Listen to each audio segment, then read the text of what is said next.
السلام علیکم ورحمۃ اللہ وبرکاتہ۔ اسرائیل کم آتیناہم من آیۃ بینہ ومن یبدل نعمت اللہ من بعد ما جاءتہ فإن اللہ شدید العقاب۔ کہ اب یہاں پہ کہ دیکھ لو، پچھلے بنی اسرائیل سے پوچھ لو کہ جب انہوں نے اللہ کی نعمتوں کا یعنی مطلب یہ کہ اسلام میں پورے داخل نہیں ہوئے، اللہ کی نعمتوں کو بدلا۔ اللہ کی نعمت تو اللہ کی دی ہوئی ہدایت ہی ہے نا سب سے بڑی، تو پھر کیسا فإن اللہ شدید العقاب، کیسا اللہ نے ان سے بدلہ لیا۔ زین للذین کفروا الحیاۃ الدنیا ویسخرون من الذین آمنوا والذین اتقوا فوقهم یوم القیامہ واللہ یرزق من یشاء بغیر حساب۔ اور کیوں نہیں تم دنیا مطلب پورے اسلام میں داخل ہوتے ہیں؟ یہ دنیا کی زینتیں جو ہیں یہ دل پسند بنی ہوئی ہیں تمہارے لیے، لوگوں کے لیے، یعنی جن کا جو کفر کا راستہ اختیار کرتے ہیں، جو نہیں مانتے، دراصل تو وہ دنیا کی ظاہری زینتوں میں الجھے ہوئے ہیں اور اہل ایمان کا مذاق اڑاتے ہیں۔ اہل ایمان وہ ہیں جو کہ ہر حال میں اللہ کے احکام کے ساتھ جڑے ہوئے ہیں۔ تو حالانکہ قیامت والے دن کی صاف بات بتا رہے ہیں کہ اس روز تو پھر یہ ایمان اور تقوی والے ہی دوسروں پر فوقیت رکھتے ہوں گے۔ کان الناس امۃ واحدہ، اللہ کے لیے کوئی مشکل نہیں تھا کہ سارے انسانوں کو ایک ہی طریقے پر رکھتا۔ آخر باقی ساری مخلوق بھی تو ایک ہی طریقے پر ہے نا، باقی تو مخلوق میں سے کوئی اللہ کا منکر نہیں ہے، کوئی اللہ کا کافر نہیں ہے، کوئی اللہ کا نافرمان نہیں ہے۔ جس کو جو ذمہ داری دی گئی ہے وہ اس کو پوری کر رہا ہے، چاہے وہ جمادات ہیں، چاہے وہ نباتات ہیں، چاہے وہ حیوانات ہیں، سورج، چاند، ستارے، کشائے، سب جس قانون پر ان کو چلا دیا گیا اسی قانون پہ چل رہے ہیں۔ تو انسان جو ہے اگر اس کے لیے بھی اللہ تعالیٰ چاہتے کوئی مشکل نہیں تھا کہ سب کو ایک ہی طریقے پر کرتے، لیکن انسان تو اللہ تعالیٰ کی سب سے اشرف مخلوق، یعنی یہ اشرفیت اس کو حاصل ہی تب ہوتی ہے جب وہ دیے گئے اختیار کو اللہ کی اطاعت میں لگا دیتی ہے۔ فبعث اللہ النبیین مبشرین ومنذرین، اور اس یاد دہانے کے لیے بشارتیں اور ڈراوا دینے کے لیے نبیوں کا سلسلہ جو ہے وہ جاری رکھا گیا۔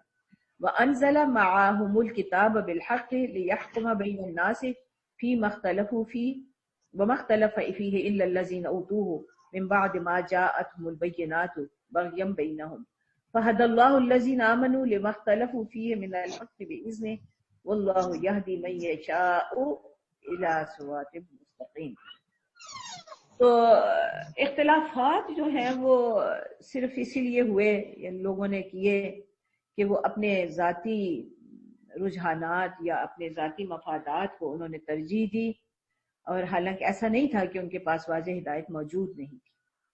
ام حسبتم ان تدخلوا الجنة ولما يأتكم مثل الذين خلوا من قبلكم مستهم البأساء والضراء وزلزلوا حتى يقول الرسول والذين آمنوا معه متى نصر الله الا ان نصر الله قریب۔ اب یہ بھی یاد دہانی کرا دی گئی کہ یہ نہ سمجھنا کہ اللہ کے راستے پر چلنا جو ہے اس وقت سارے راستے بڑے آرام سے ہی گزرتے چلے جائیں گے۔ اس راستے میں پہلے ہی بتا دیا گیا ہے کہ تمہیں امتحان تو تمہارے ضرور آنے ہیں، ٹیسٹ تو ضرور لینے ہیں۔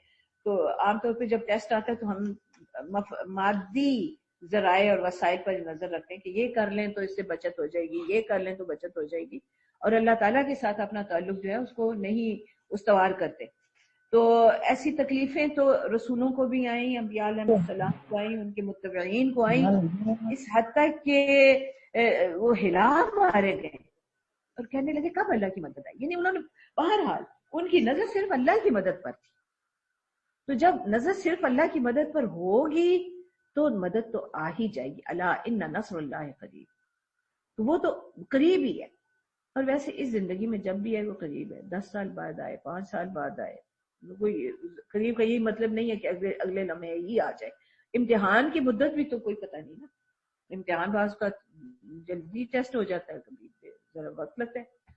تو جو اس امتحان میں کامیاب ہوگا وہی کامیاب ہے۔ یسألونک ماذا ينفقون قل ما انفقتم من خیر فللوالدین والاقربین والیتامى والمساکین وابن السبیل وما تفعلوا من خیر فإن اللہ به علیم۔ آیت البر کے آغاز میں جن خرچوں کا بتایا گیا کہ کن لوگوں پر خرچ کرنا جو ہے وہ نیکی ہے، اب یہاں پھر اسی کی یاد دہانی ہے کہ جو بھی یعنی بنیادی بات تو یہ ہے کہ جو الاقرب فالاقرب والا اصول ہو، یہ ان تمام معاملات میں یعنی چاہے حقوق کی ادائیگی میں مالی حقوق ہوں یا معاشرتی حقوق ہوں، خدمت کے حقوق ہوں، جسمانی حقوق ہوں، تو اس میں جو بھی تم خرچ کرو گے تو اللہ تعالیٰ کے پاس اس کو پالو گے۔ کتب علیکم القتال وهو کرہ لکم وعسى ان تکرہوا شیئا وهو خیر لکم وعسى ان تحبوا شیئا وهو شر لکم واللہ یعلم وانتم لا تعلمون۔ اب قتال کا حکم جو ہے وہ ہجرت کے بعد ہی ملا تھا نا، مکہ میں تو نہیں ملا۔ مکہ میں تو لوگوں نے جب بھی نبی صلی اللہ علیہ وسلم سے پوچھا کہ ہم اتنے ستائے جا رہے ہیں اور اتنے مشکل میں ہیں تو ہم کیا کریں، تو ہمیشہ ان کو صبر ہی کی تلقین کی گئی، اور کسی نے کسی طرح کا نہ مظاہرہ کیا اس ظلم و ستم کے خلاف اور نہ کوئی شور مچایا۔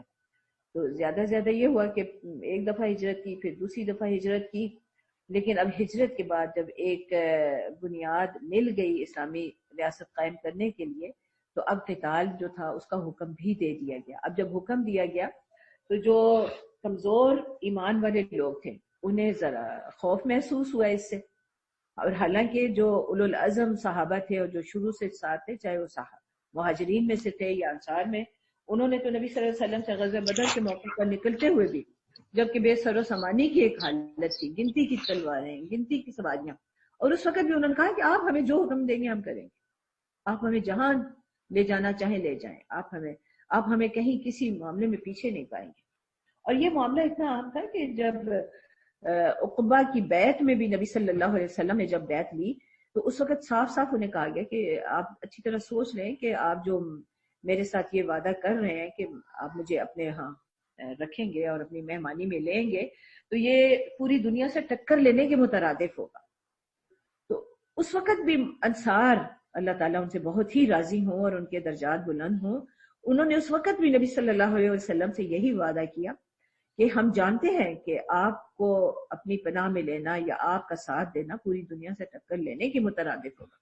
اس کا مطلب ایمان کے معاملے کی انہیں اتنی جلدی سمجھ آ گئی ہوئی تھی کہ ورنہ ہمیں تو بڑا آسان لگتا ہے، بھائی قرآن پڑھنا کون سا مشکل ہے، ہم نے کون سی ٹکر لینی ہے کسی سے، اور انہیں پتا تھا کہ بھی ٹکر لینی پڑے گی اور وہ اس کے لیے تیار تھے، اور انہوں نے کہا تھا ہماری جانیں، ہمارا مال، سب کچھ آپ کے لیے حاضر ہے، اور آپ جہاں ہمیں جو حکم دیں گے ہم کریں گے، اور ہمیں کسی میدان میں پیچھے نہیں پائیں گے۔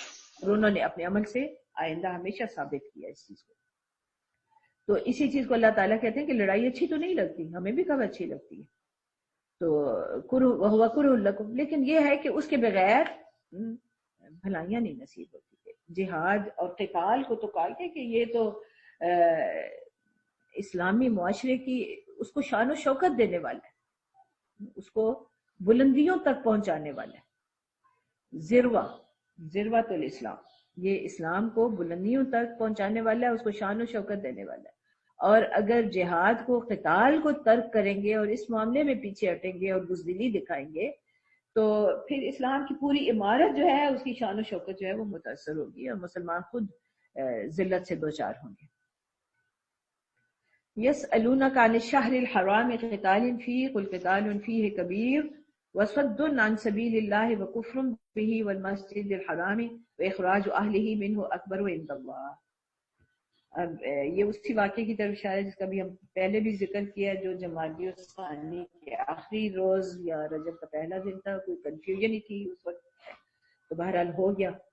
تو کہا جا رہا ہے کہ ہاں ٹھیک ہے، حرام مہینوں کا ہم بھی احترام کرتے ہیں، اس میں لڑائی تو نہیں کرنی، لیکن اس سے بھی بڑے جرائم جو ہے نا وہ یہ ہے کہ اللہ کے راستے سے لوگوں کو روکا جائے اور مسجد حرام کا اس کفر بھی، اور اللہ کے راستے کا انکار کیا جائے اور مسجد حرام سے روکا جائے۔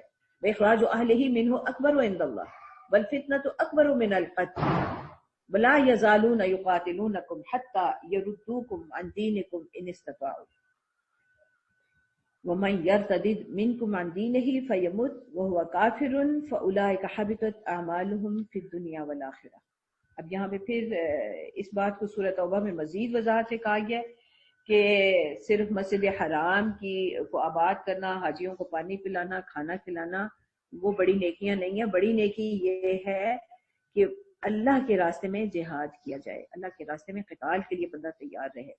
تو یہاں پہ بھی کہ اصل مقصود وہی ہے کہ فتنے کا تدارک ہے، اور فتنہ یہ ہے کہ اس کائنات کا حقیقی مالک اور حکمران جو ہے اس کی حکمرانی اور اس کے قانون کا انکار ہو۔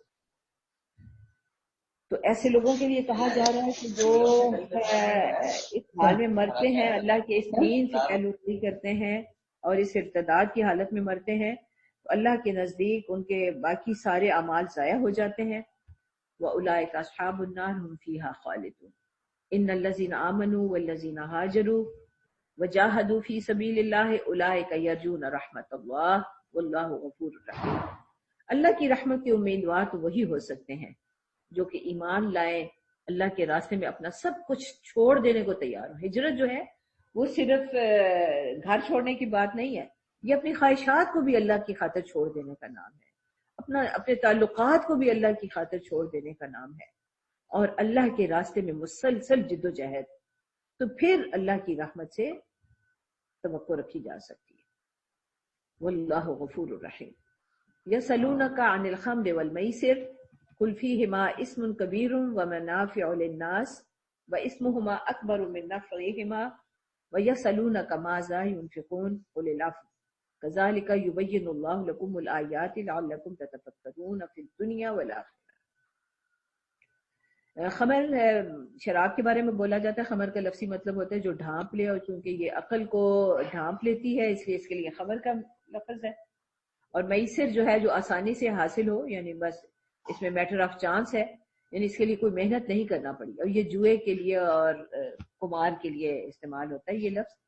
تو خمر اور میسر ان دونوں کے بارے میں پہلے ابتدائی حکم یہی دیا جا رہا ہے کہ اس میں بہت اسم کبیر، اور ہاں تھوڑے سے نفع بھی ہیں، کوئی فائدہ بھی، یعنی جس کو پیسہ مل گیا آسانی سے اس کو تو نفع ہی ہوا نا۔ اور یہاں یہ بات ذہن میں رکھیے کہ عربوں میں جوئے کا رواج تھا اور شراب بھی پیتے تھے اور بہت کثرت سے شراب پیتے تھے، لیکن وہ شراب جو جوئے کا رواج تھا تو وہ اس لیے تھا کہ وہ بڑی بڑی لگاتے ہیں شرطیں، اور جو کچھ جوئے میں حاصل ہوتا اس کو مساکین کے لیے وقف کر دیتے، مثلا اونٹوں پہ ہوتا، اور جتنے اونٹ جو تھے انہیں حاصل ہوتے جوئے کی مد میں، ان سب کو ذبح کروا کے چھوڑ دیتے اور کہتے کہ جس کا جتنا مرضی آ کے گوشت لے لے، اور وہ کہتے یہ تو ہماری فیاضی کی علامت ہے، تو اس کو نیکی سمجھتے تھے۔ لیکن اللہ تعالیٰ یہ کہہ رہے ہیں کہ وَإِسْمُهُمَا أَكْبَرُ مِن نَفْعِهِمَا، ان کا گناہ ان دونوں کا، ان کی برائی جو ہے اور ان کی وجہ سے جو حق تلفی ہوتی ہے، اسم کے بارے میں یہ یاد رکھیں کہ یہ وہ گناہ ہیں جو کسی کی حق تلفی پر مبنی ہوتی ہیں، تو ان کے گناہ جو ہیں ان کے نفع سے بہت زیادہ ہیں۔ پھر آپ سے پوچھتے ہیں کہ خرچ کیا کریں، تو خرچ کی کوئی حد نہیں ہے، انسان اپنی ضروریات کے علاوہ سب کچھ اللہ کے راستے میں دے دے، تب بھی حق تو یہ ہے کہ حق ادا نہ ہوا۔ وَيَسْأَلُونَكَ عَنِ الْيَتَامَى قُلْ إِصْلَاحٌ لَهُمْ خَيْرٌ وَإِن تُخَالِطُوهُمْ فَإِخْوَانُكُمْ وَاللَّهُ يَعْلَمُ الْمُفْسِدَ مِنَ الْمُصْلِحِ وَلَوْ شَاءَ اللَّهُ لَأَعْنَتَكُمْ إِنَّ اللَّهَ عَزِيزٌ حَكِيمٌ۔ اب وہ پہلے جو آیت آ گئی ہے کہ حلال ہی کھانا ہے اور حرام طریقے سے کوئی مال حاصل نہیں کرنا۔ اب یہاں پر پھر اہل ایمان کو اس بارے میں ہر وقت، کیونکہ بہت ہی محتاط لوگ تھے صحابہ کرام رضوان اللہ علیہم اجمعین، تو انہیں پھر بڑی پریشانی لاحق ہوئی کہ بعض اوقات ہمیں خاندان کے یتیم ہیں ان کی تولیت کرنا پڑتی ہے، ان کے مال کی نگہبانی کرنی پڑتی ہے اور انہیں اپنے ساتھ رکھنا پڑتا ہے، تو ہم کیا معاملہ کریں اور ان کے مالوں کی کس طرح حفاظت کریں کہ ہمارے مال میں حرام طریقے سے کوئی مال شامل نہ ہو، اس لیے کہ وہ تو بطور ایک امانت کے ان کے پاس ہے۔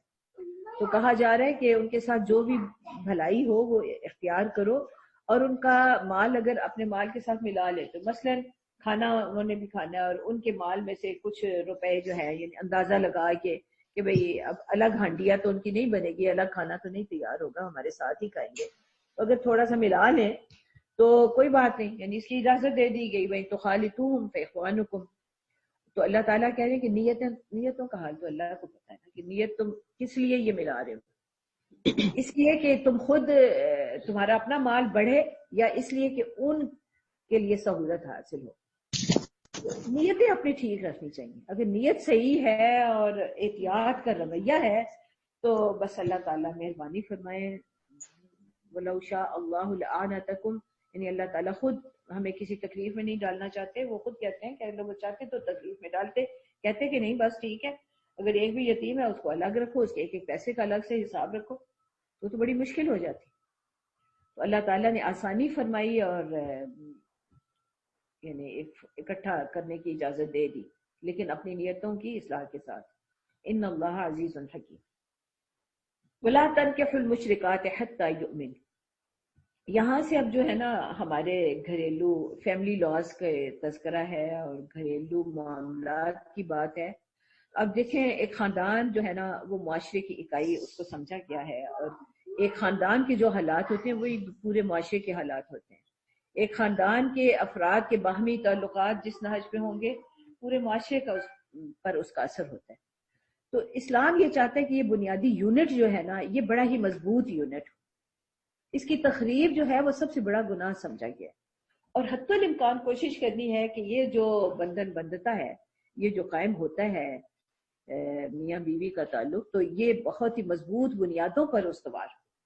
تو اس کے لیے بنیادی جو اصول رکھا گیا وہ یہ کہ اس میں کفر کا اصول ہے کہ حتی الامکان یہ کوشش کرنی ہے کہ ملتے جلتے حالات ہوں اس مرد اور عورت کے جن کو نکاح کے بندھن میں باندھا جا رہا ہے یا قائم کیا جا رہا ہے.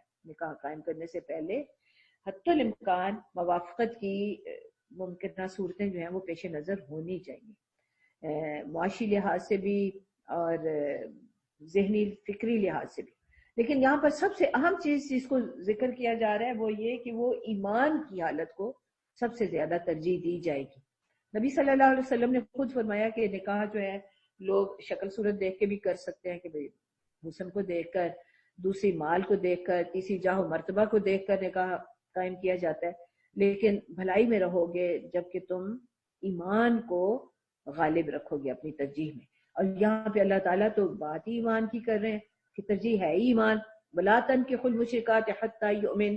مشرکات کے ساتھ تو نکاح کرنا ہی نہیں ہے جب تک کہ وہ ایمان نہ لے آئے. وَلَأَمَةٌ مُؤْمِنَةٌ خَيْرٌ مِّن مُشْرِكَةٍ وَلَوْ أَعْجَبَتْكُمْ. اور مومن لونڈی تمہارے لیے مشرک عورت سے بہتر ہے اگرچہ وہ تمہیں کتنی ہی اچھی لگ رہی ہو، یعنی بڑی جاہ مرتبے والی ہو، بڑی مالدار ہو، بڑی خوبصورت ہو، لیکن اس کے مقابلے میں ایک لونڈی جو ہے نا وہ تمہارے لیے بہتر ہے جس کا کوئی حیثیت نہیں ہے معاشرے میں. وَلَا تُنْكِحُوا الْمُشْرِكِينَ حَتَّى يُؤْمِنُوا. اور نہ تم اپنی عورتوں کے نکاح مشرک مردوں سے کرو جب تک کہ وہ ایمان نہ لے آئیں. وَلَعَبْدٌ مُؤْمِنٌ خَيْرٌ مِّن مُشْرِكٍ وَلَوْ أَعْجَبَكُمْ. اور مومن غلام جو ہے وہ مشرک سے بہتر ہے اگرچہ وہ کتنا ہی تمہیں اچھا لگے. اور اچھا کیوں لگے گا؟ عجب کیوں آئے گا؟ وہ جب مال پہ آتا ہے، وہ جب حسن پہ آتا ہے، وہ جب عہدے اور مرتبے پہ آتا ہے.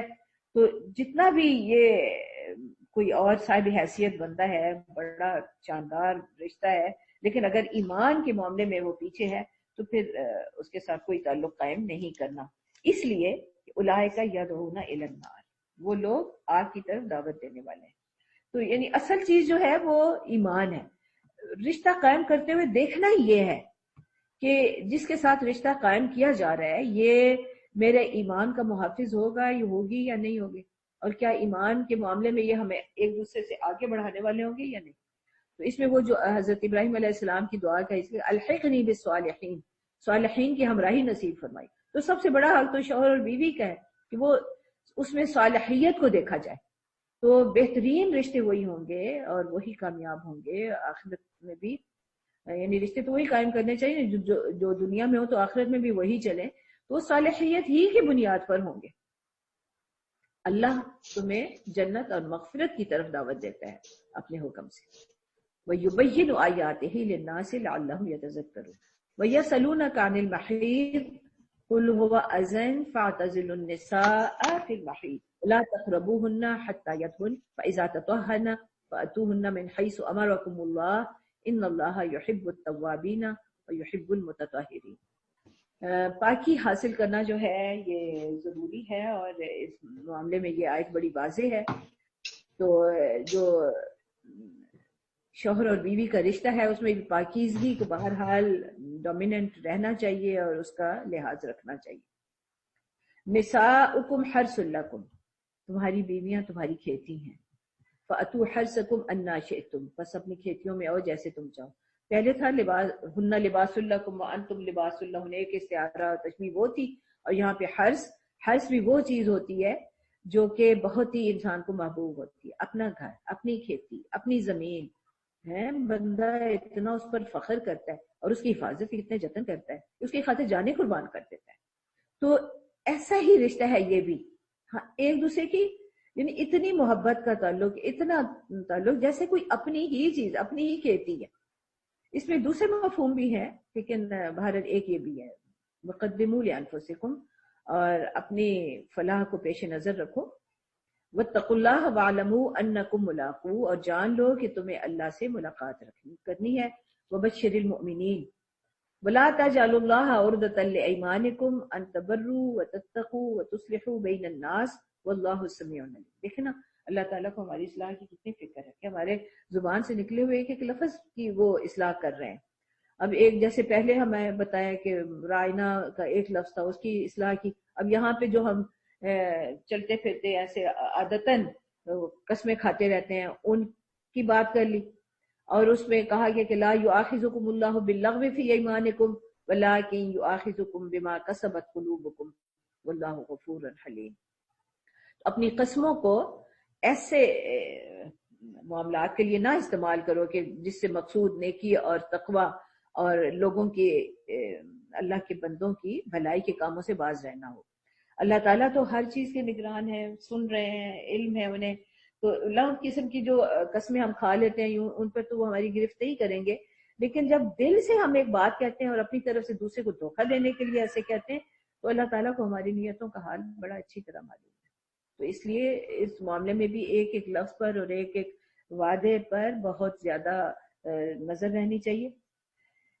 للذین یؤلون من نسائہم تربص 4 اشہر فإن فاؤوا فإن اللہ غفور رحیم۔ اب یہاں پر ایک قسم وہ ہے جو ایک آدمی یہ کھاتا ہے کہ میں اپنی بیوی کے ساتھ کوئی تعلق نہیں رکھوں گا، اس کا مطلب یہ زہار بھی ایک ہے جس میں ایک بندہ مطلب اپنی بیوی کو کسی اپنے محرم رشتے سے تشبیہ دیتا ہے، اور یہاں پر قسم کہا جا رہا ہے تو قسم کھا لیتا ہے کہ اب میں اپنی بیوی کے ساتھ کوئی تعلق نہیں رکھتا، اور ہوتا یہ تھا کہ وہ قسم کھا لیتے تھے، تعلق بھی نہیں رکھتے تھے اور طلاق بھی نہیں دیتے تھے۔ طلاق سے تو پھر ایک خاتون آزاد ہو جاتی ہے نا کہ اب وہ چاہے تو کسی دوسرے سے اپنا رشتہ جو ہے وہ قائم کر لے، تو لیکن یہ الہ ایسا تھا کہ اس میں آزادی بھی نہیں ہوتی تھی۔ اب یہاں پر اللہ تعالیٰ نے اس کو بھی یعنی محدود کر دیا ایک حد کے ساتھ، اور کہا کہ جو الہ کرتے ہیں یعنی یہ قسم کھاتے ہیں تو بس ان کو 4 مہینے کی مہلت ہے کہ 4 مہینے تک اگر وہ رجوع کر لیتے ہیں اور اپنی بیوی کے ساتھ تعلق قائم کر لیتے ہیں تو اس کی انہیں اجازت ہے، لیکن اگر صاف کہہ دیا گیا کہ اگر وہ نہیں کرتے تو پھر وہ طلاق ہو جائے گی، یعنی اس کے بعد رشتہ قائم نہیں رہے گا۔ وَإِنْ عَزَمُوا الطَّلَاقَ فَإِنَّ اللَّهَ سَمِيعٌ عَلِيمٌ، اور اگر وہ طلاق ہی کا ارادہ رکھتے ہیں تو پھر اللہ کو یعنی ان کی نیت تو پتہ ہی ہے نا، تو پھر یہ واضح ہونی چاہیے بات، یعنی یہ گو مگو کے معاملات نہیں ہونے چاہیے، یہ معاملات بہت ہی نازک ہیں، اور اس رشتے کے نزاکت کا تقاضا ہے کہ سارے معاملات بالکل شفاف اور واضح۔ والمطلقات یتربصن بانفسہن 3 قروء، اور جن عورتوں کو طلاق دی جائے وہ 3 قروء تک اپنے نفسوں کو روکے رکھیں، یعنی جو یہ 3 مہینے کی یا 3 پیریڈز اس کو لیا جائے گا، تو 3 پیریڈز کا جو عدت ہے یہ ان خواتین کے لیے ہے جن کو ریگولر پیریڈز آ رہے ہوں یا اور جن کو پیریڈز نہ آتے ہوں، مثلا پوسٹ مینوپوزل ہیں یا بیفور مینارکی ہیں، تو ان کے لیے تو یہ ہے کہ ان کے لیے 3 مہینے گنے جائیں گے، اور 3 مہینے یہ قمری مہینے ہی ہوں گے۔ وَلَا يَحِلُّ لَهُنَّ أَن يَكْتُمْنَ مَا خَلَقَ اللَّهُ فِي أَرْحَامِهِنَّ إِن كُنَّ يُؤْمِنَّ بِاللَّهِ وَالْيَوْمِ الْآخِرِ وَبُعُولَتُهُنَّ أَحَقُّ بِرَدِّهِنَّ فِي ذَلِكَ إِنْ أَرَادُوا إِصْلَاحًا وَلَهُنَّ مِثْلُ الَّذِي عَلَيْهِنَّ بِالْمَعْرُوفِ وَلِلرِّجَالِ عَلَيْهِنَّ دَرَجَةٌ وَاللَّهُ عَزِيزٌ حَكِيمٌ۔ اب یہاں پہ یعنی ایک مقصد جو ہے اس عدت کا وہ یہ ہے تاکہ اگر کسی طرح کی کوئی پریگنینسی وغیرہ ہے تو وہ ظاہر ہو جائے، اور اس کے بعد عدت کے بعد بھی، یعنی یہ طلاق کی 3 قسمیں ہیں نا، یہاں پہ اس قسم کا ذکر کیا جا رہا ہے جہاں پہ بعد میں دوبارہ رشتہ قائم ہو سکتا ہے. یعنی طلاق رجعی ہے، اس میں یہ ہے کہ طلاق کے جو کہ حالت طور میں دی گئی ہو تو 3 مہینے کے اندر اندر اگر شوہر جو ہے وہ رجوع کر لیتا ہے تو بغیر کسی اور عدالتی کارروائی کے وہ رجوع کر سکتا ہے. دوسری بائن ہے کہ اگر یہ عدت کا پیریڈ وہ گزار دیتا ہے اور رجوع نہیں کرتا تو اب وہ طلاق بائن ہو گئی. اب اگر دوبارہ رشتہ وہ قائم کرنا چاہیں تو بہرحال پہلے شوہر کا ہی زیادہ حق ہے اور اس سلسلے میں کسی کو رکاوٹ نہیں ڈالنی چاہیے.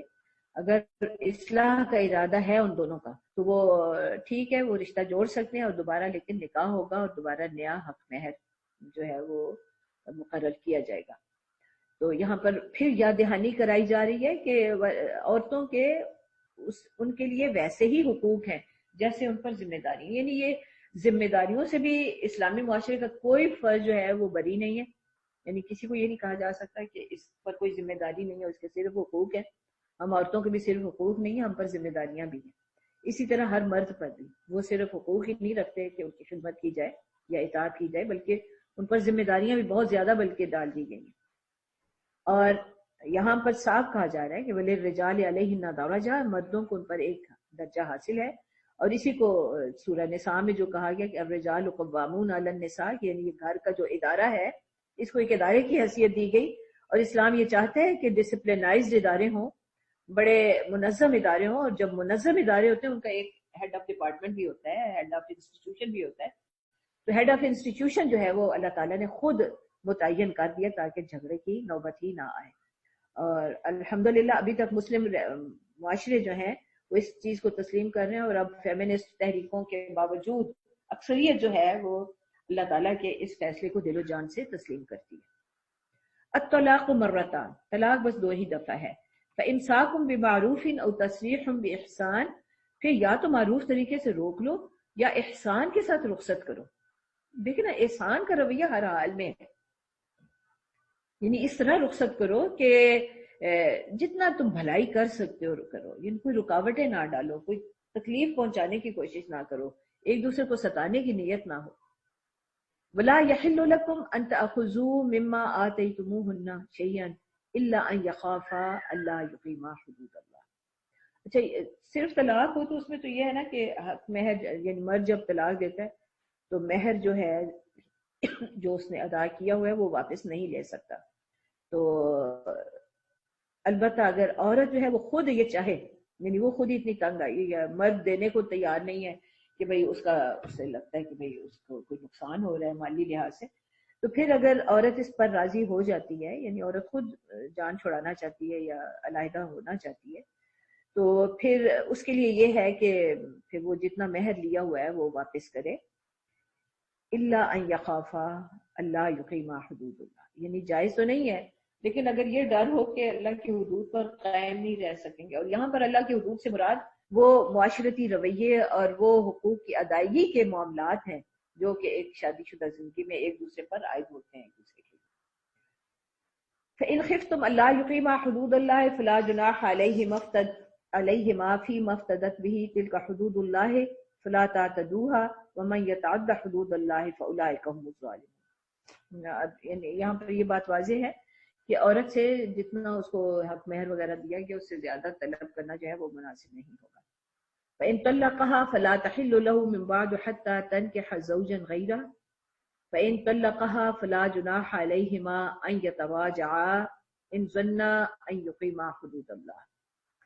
پھر اگر 2 دفعہ طلاق دینے کے بعد پھر اگر شوہر نے تیسری بار بھی عورت کو طلاق دے دی تو پھر وہ اس وقت تک دوبارہ اس کے ساتھ نکاح نہیں کر سکتا، رجوع نہیں کر سکتا جب تک کہ وہ خاتون کسی دوسرے مرد کے ساتھ نکاح نہ کر لے. یعنی اب یہی صورت ہوگی کہ مطلقہ جس کو 3 طلاقیں دی جا چکی ہیں، اس نے کسی اور سے نکاح کیا ہو، اس کے ساتھ رہی ہو اور پھر کسی وجہ سے وہ اس کو طلاق دے دے تو اب وہ پہلے شوہر کے پاس واپس آ سکتی ہے.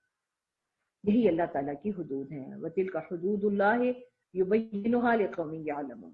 کہ ہر معاملے میں اللہ کی حدود کا تعین ہے، رشتوں کے تعین میں، رشتوں کے ختم کرنے میں اور یہ سارے جو حدود ہیں اور ان سب کی پابندی جو ہے وہ ضروری ہے. وَإِذَا طَلَّقْتُمُ النِّسَاءَ فَبَلَغْنَ أَجَلَهُنَّ فَأَمْسِكُوهُنَّ بِمَعْرُوفٍ أَوْ سَرِّحُوهُنَّ بِمَعْرُوفٍ وَلَا تُمْسِكُوهُنَّ ضِرَارًا لِتَعْتَدُوا. ایک دوسرے کو ستانے کے لیے ان معاملات کو نہ استعمال کیا جائے، نہ عورت مرد کو ستائے اور نہ مرد عورت کو، یہ کسی کو بھی اجازت نہیں ہے. خطاب تو اگر بظاہر مرد کو ہے، ہماری تو رعایت ہی کر دی، شاید ہم زیادہ ہی ستاتے ہوں، لیکن یہاں پہ مرد ہی کو کہا گیا دیکھو تکلیف پہنچانے کے لیے نہ روکنا کہ زیادتیاں کرو. وَمَن يَفْعَلْ ذَلِكَ فَقَدْ ظَلَمَ نَفْسَهُ وَلَا تَتَّخِذُوا آيَاتِ اللَّهِ هُزُوًا. یہ اللہ کی آیات کو مذاق نہ بنا لینا.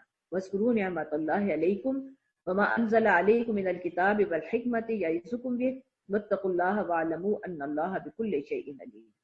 اب یہاں پہ یہ بات یاد رکھنی چاہیے کہ طلاق اگرچہ جائز ہے، حلال کام ہے، لیکن اللہ تعالیٰ کو حلال کاموں میں سب سے جو برا کام لگتا ہے وہ طلاق ہے. حتی الامکان اس رشتے کو قائم رکھنے کی کوشش کرنا ہے، اور اس کے لیے یعنی دونوں کے رشتہ داروں کو بھی یہ چاہیے کہ وہ ایک دوسرے کو ان کو حق کی وصیت کریں کہ ایک دوسرے کے ساتھ جڑ کے رہو، اور وہ ایسے نہ ہو کہ ایک دوسرے کو پھاڑنے والے ہوں. لیکن ریسنٹ ابھی جو سرویز ہوئے ہیں ان میں یہ دیکھا گیا ہے، خاص طور پہ یہاں پاکستان میں، کہ جو رشتے ٹوٹتے ہیں ان میں زیادہ دخل جو ہے وہ رشتے داروں کے عمل دخل کا ہوتا ہے اور ان کی لگائی بجھائی کا ہوتا ہے. تو اس معاملے میں ہم میں سے ہر ایک کو احتیاط کی ضرورت ہے اس سلسلے. تو اب یہ ٹائم تو ہمارا مکمل ہو گیا ہے، پھر اس سلسلے کو انشاءاللہ کل آگے بڑھائیں گے.